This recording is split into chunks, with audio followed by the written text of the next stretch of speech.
In this step-by-step tutorial, I will teach you how to add eye-catching hover effects to buttons in Framer. Our journey begins by choosing the button we'd like to animate. This is as simple as navigating to the canvas of your project and clicking on the specific button that you want to bring to life.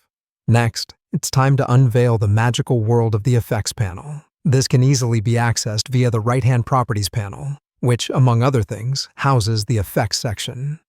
The Effects section is our key to starting the animation process.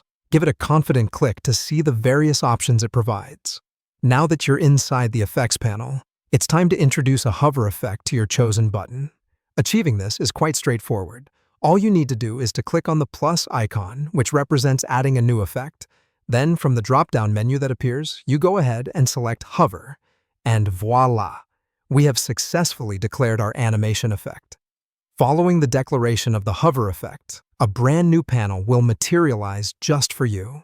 This panel is exactly where you will customize multiple properties of the hover effect, giving your button a unique feel. You can adjust properties such as scale, which controls the size of the button upon hovering, essentially giving you the power to make your button grow or shrink. Next up, we have Fill, which allows you to change the background color of the button, providing a visual cue to users. Finally, we have the Rotate property that offers the ability to rotate the button, a fun little twist on the traditional hover effects. After setting up your desired properties, it's time to fine-tune the transition of the hover effect. To do this, you need to click on the Transition property. Here, you'll be able to modify the style and duration of the animation.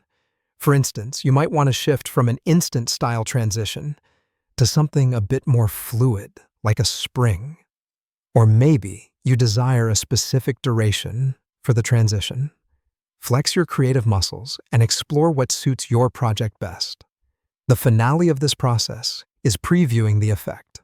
Click on Preview or simply exit the panel to see your masterpiece in action. You'll see that your changes have been automatically applied, and the button now responds with the customized hover effect whenever the cursor hovers onto it. Congrats on wearing the animator's hat and adding flavor to your Framer project with button hover effects.